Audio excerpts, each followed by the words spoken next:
Dan Moskal here, and in this video we're looking at really adding new content to our website.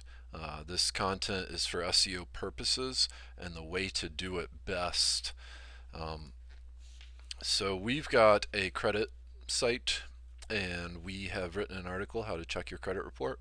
We already checked the target keyword terms to make sure that we're targeting some good keyword terms. Like I said, we're talking about internal linking here, and specifically like the anchor text that we're using. So this is a great article. This is just in the draft mode. We're going to go ahead and publish it on this video, but I want to show it to you first. So internal linking is links to other pages on your website. The anchor text with this example is fixing your credit. Now when we click on this, it's going to take us to another page that we wrote about fixing your credit.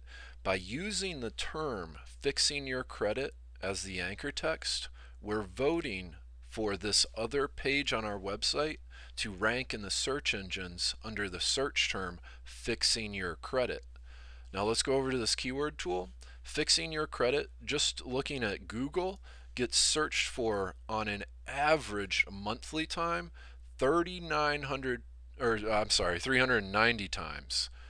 But fix credit, how to fix your credit, fixing your credit isn't like our target #1 keyword term for that page. And let me just show you this, because it's important to use some synonyms and related terms. This one, how to fix credit, I believe, was the top search term, or how to fix credit. But using synonyms makes it, you're voting for related terms. It's the exact same principles that used to apply, and I would imagine still do apply, for inbound links, like links from other websites.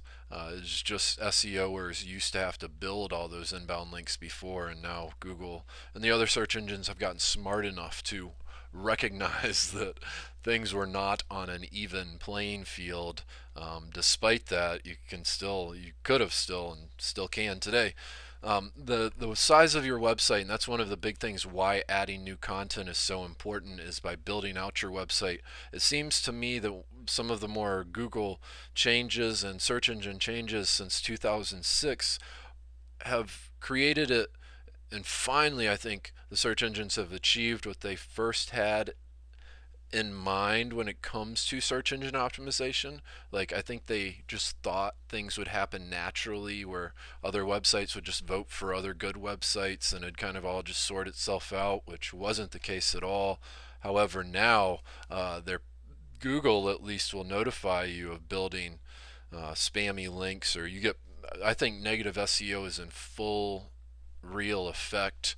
And I have faith in Google, though, that they'll get theirs and stay top. I like Google a lot. So anyways, these are all internal links. I suggest doing it every probably 150 words. However, this page is going to have, let's just say, just for argument's sake, let's say this page is given a 1-point value. That 1-point value is going to be divided up among all the links on our page, all the internal links, all the outbound links.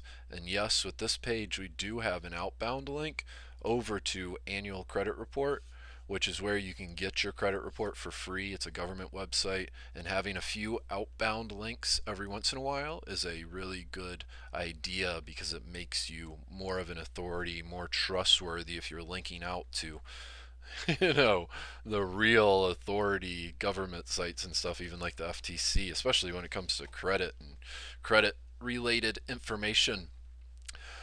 So let's just look at this real quick. All these are all the internal links we have, and you can see there's decent search volume. Your internal links, you really want to vary them a little bit. You can keep them the same from time to time, but vary them up, I would recommend. And you don't always have to have, so for example, contact the credit bureaus, we're using that as an internal link.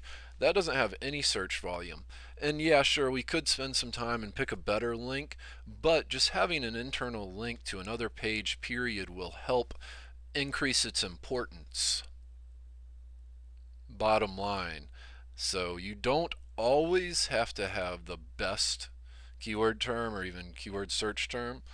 I think I would encourage you to much more test around and use some variations when and where appropriate. You know, if credit help though is like one of your real big money terms, use that often, but make sure you build a couple other random links saying, you know, just get more or free credit help or some of the other variations and synonyms and stuff. So this is what we're going to do. I think we already did preview it. We're just going to publish it. We have our title on the page, and then we also, this is using the Genesis frameworks, we have our document title right here. This is our snippet, and then this is the meta description. We went over the, I think it's 160 characters, but that's fine. At the end of the page, it'll just have little 3 dots. It's no big deal.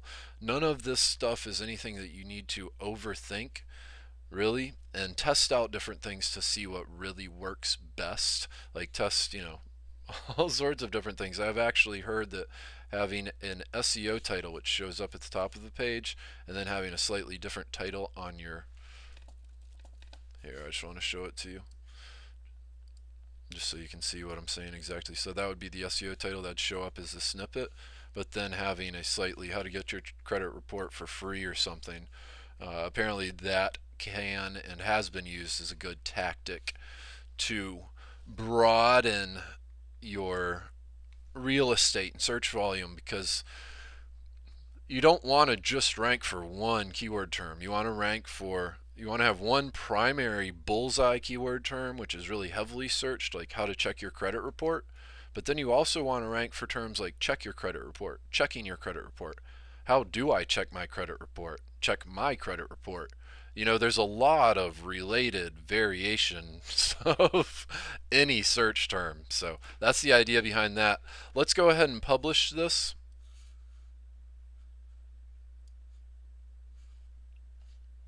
Assuming it says it's different, I don't think we changed anything. Publish. And let's look at our new page. Oh, whoops, that's what we changed. And then as just a quick FYI, you can see here we did check credit report for the URL, which is also a small indicator in another place you can use synonyms, and Google suggests that you use synonyms there. Once you publish a page too, go through and just click on your links just to make sure that they're not broken and they are linking. It takes about 3 seconds just to do it. So that is that.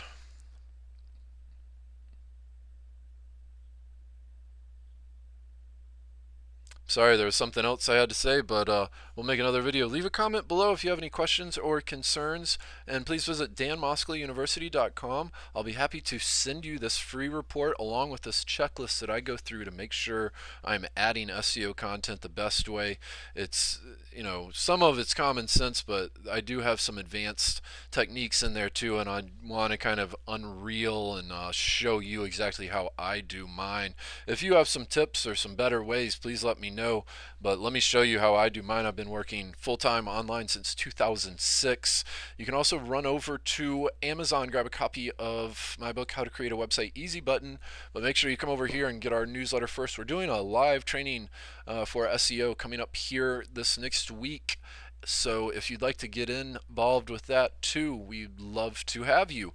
Thanks for watching. Please comment below, like this video, and share it with your friends, family, and colleagues. Have a great afternoon.